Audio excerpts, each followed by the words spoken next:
Agak tegang Pak. Santai ya Pak ya. Sama kita kan? Iya Pak. Kata bapaknya santai ya. Pasca gempa 2009, kenapa Bapak memilih fokus pada membangun mental? 2009. Iya. Oh iya. Jadi memang kita kan dapat musibah tahun 2009. Iya. Nah, itu kerugian yang sangat besar dan kemudian juga trauma. Ya, maka itu ya supaya memang masyarakat ini bergerak lagi membangun. Pada waktu itu kan juga bangunan-bangunan banyak yang rusak, banyak yang hancur, dan kemudian juga pengusaha-pengusaha pada lari keluar kemudian daerah pinggiran pantai Padang ini Sepi. itu sepi, rumah-rumah harganya murah turun, sehingga orang mencari rumah ke daerah pemukiman. Ya. Nah tentu ini untuk kota tentu ini suatu hal yang perlu kita sikapi. Nah, Berarti memang kerja keras sekali Bapak. betul, saya subuh-subuh sengaja saya siapkan materi dan kemudian saya pergi ke masjid-masjid memberikan ceramah tentang gempa ini. Karena waktu itu karena heboh-heboh ini ada tsunami atau itu kan, maka saya sampaikan dari analisa dari para pakar, saya sampaikan bahwasanya kecil kemungkinan di Padang ini tsunami. Iya. Kalau gempa mungkin ya. Mungkin ya, Tapi Pak. kalau tsunami, kenapa? Karena yang dikhawatirkan untuk tsunami itu kan jaraknya di sini kan hampir 200 km. Jauh ya Pak. Setelah Mentawai sana. Iya Pak. Sebelum Mentawai ya itu Pak. yang pertemuan lempeng itu kan jauh. Iya, iya. Ya, antara Australia dan Asia. Nah, maka itu dan kalau toh gempa dan kemudian terjadi patahan di sana, maka ada Mentawai lagi pulau. Iya, iya. Ya, berapa ada di sana. Nah, waktu itu akan ada hambatan sehingga tidak akan terlalu. Nah, ini yang kita sampaikan. Iya.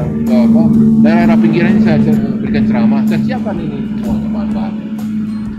Biar nggak terdengar hoak-hoak ya Pak ya. Supaya masyarakat tidak hilang trauma. Iya. Di samping masalah itu berjalan, tentu ini mentalitas kita siapkan. Itu makanya perlu lakukan trauma healing. Iya, trauma. Ya, perlu ada advokasi, perlu ada penjelasan, perlu ada pemahaman.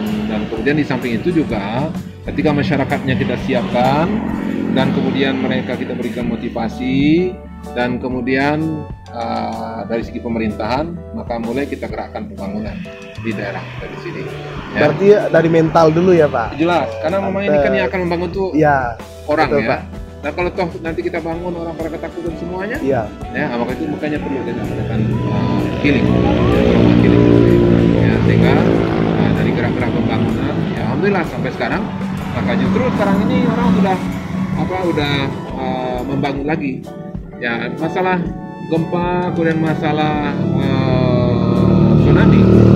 Kalau seandainya kan Allah akan berikan kita akal pikiran, pengetahuan, ya, dan kemudian kita siapkan bangunan-bangunan yang tahan, dan kemudian bangunan yang lebih tinggi, nah, sehingga nanti ketika gempa maka bisa merespon gempa, dan kemudian ketika tsunami ada bangunan yang lebih tinggi, nah sehingga kita siapkan shelter, bangunan juga bisa menjadi shelter. Alhamdulillah tahun 2014 kita udah punya perda tentang bangunan. Nah, sehingga itu udah. Berarti udah ada peraturannya untuk membangun ya Pak ya. Jadi ketika kita membangun maka harus ada standar. Iya.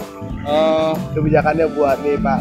Dulu kan kita terima kasih banyak juga buat Bapak yang udah kayak di pantai kan dulu kan masih ada tenda-tenda gitu kan Pak. Ya. Sekarang udah bersih banget dan malahan makin banyak nih pendatang-pendatang Pak. Malahan yang wisata ke sini makin banyak Pak setelah ini bersih semuanya kan Pak.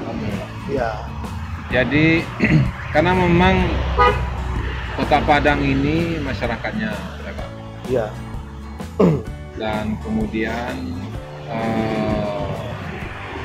kita di Kota Padang ini banyak punya UMKM. Itu kita hitung kurang dari 80.000 UMKM di Kota Padang. Kalau kita lihat 80.000 satu UMKM satu orang saja. Berarti satu keluarga misalnya, satu keluarga itu berarti ada 5 kali, berarti ada 400.000 yang hidup dari UMKM. Ya, separuh Kota Padang bergerak di UMKM.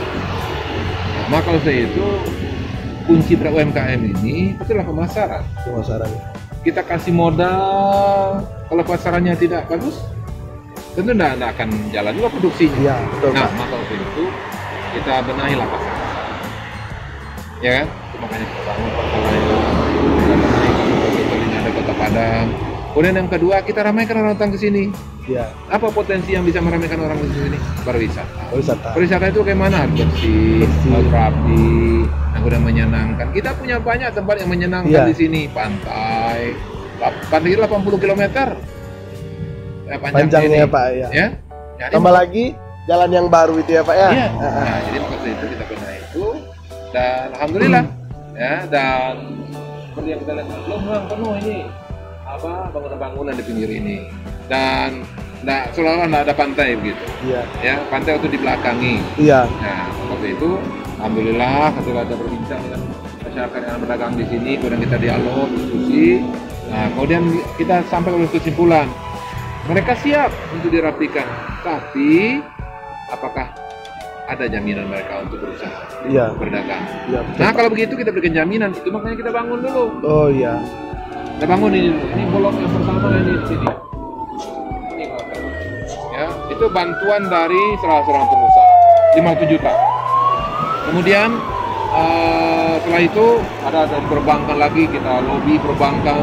Kemudian ada pengusaha, ada BUMN, ada BUMD, yang kita lobby semuanya. Alhamdulillah mereka bangun sekian blok. Dan kemudian setelah itu baru kita masukkan APBD kita untuk merapikan, menggunakannya. Dan alhamdulillah setelah selesai, kita rembuk lagi. Ayo kita, ini sudah selesai, mau gimana menempatinya? Iya. Ayo, dan kemudian bersepakatlah memilih kita loading, dapatlah masing-masing peta ini. Iya.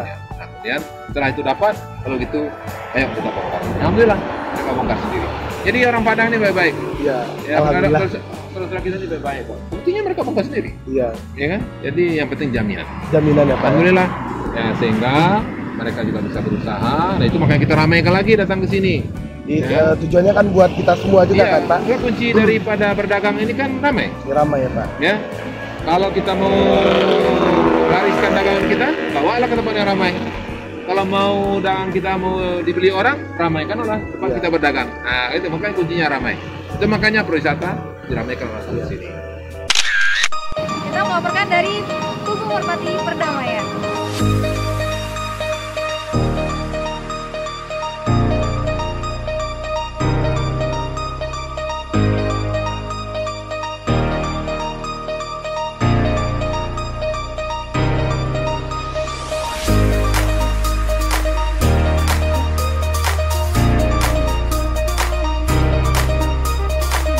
Sebelumnya pernah nggak Pak bermimpi akan jadi orang nomor 1? Atau pernah di masa kecil, wah saya nanti kalau udah besar mau jadi seorang pemimpin, contohnya wali kota, gubernur, bahkan jadi presiden. Pernah nggak Pak bayanginnya dari dahulu banget? Dulu nggak pernah terbayang ya ketika kita akan menjadi wali kota. Kenapa? Karena saya orang kampung. Ya, dari kampung, pelosok kampung, dan kemudian pergi kuliah ke Padang. Dan ya, kemudian ya biasa mahasiswa aktif kuliah. Ya cuma memang kita punya aktivitas di luar kampung dengan masyarakat, dengan teman-teman, dan kemudian juga kegiatan-kegiatan pemuda di masjid, di kampus, kemudian juga di kadang-kadang sekali di kafe. Nah kita juga ketemu dengan teman-teman di sana. Dan kemudian ya itulah jadi wali kota gitu. Iya, wali kota. Jadi nggak pernah kebayang. Ya. Nah kalau biasanya di rumah anak-anak Bapak itu gimana sih rasanya atau gimana sih pendapat mereka bahwa sekarang Buyanya adalah seorang wali kota, orang nomor 1 di Kota Padang. Gimana tanggapan anak-anak Bapak?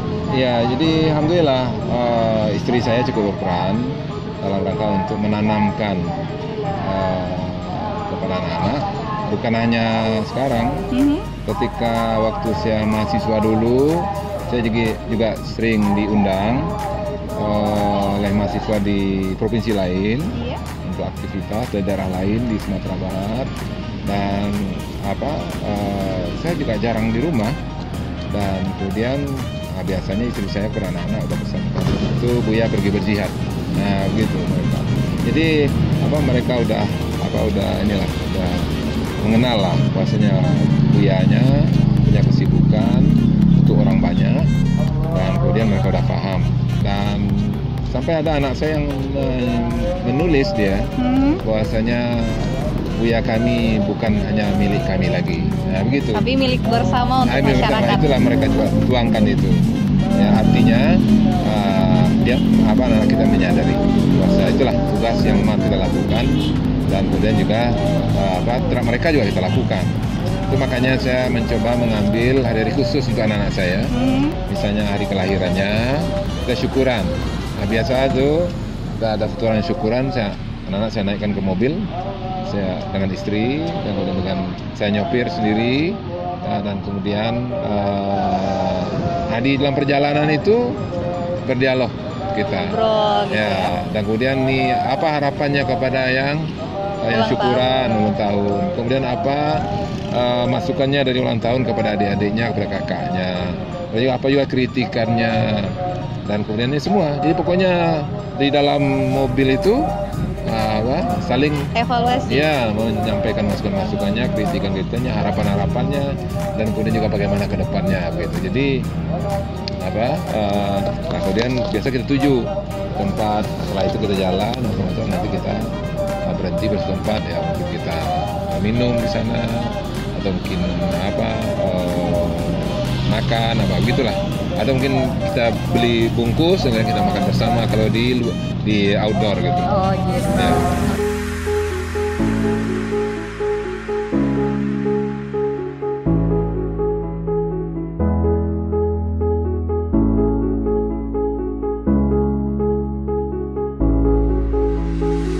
Kawan-kawan sadonyo, sanak-sanak sadonyo, terima kasih Allah menonton video YouTube bersama bincang-bincang bersama Bapak Wali Kota kita, Bapak Mayadi. Bapak, terima kasih banyak Bapak. Terima kasih Pak. Ya Pak, amin. Semoga semuanya bisa menginspirasi teman-teman semuanya ya. Sampai bertemu lagi, dadah.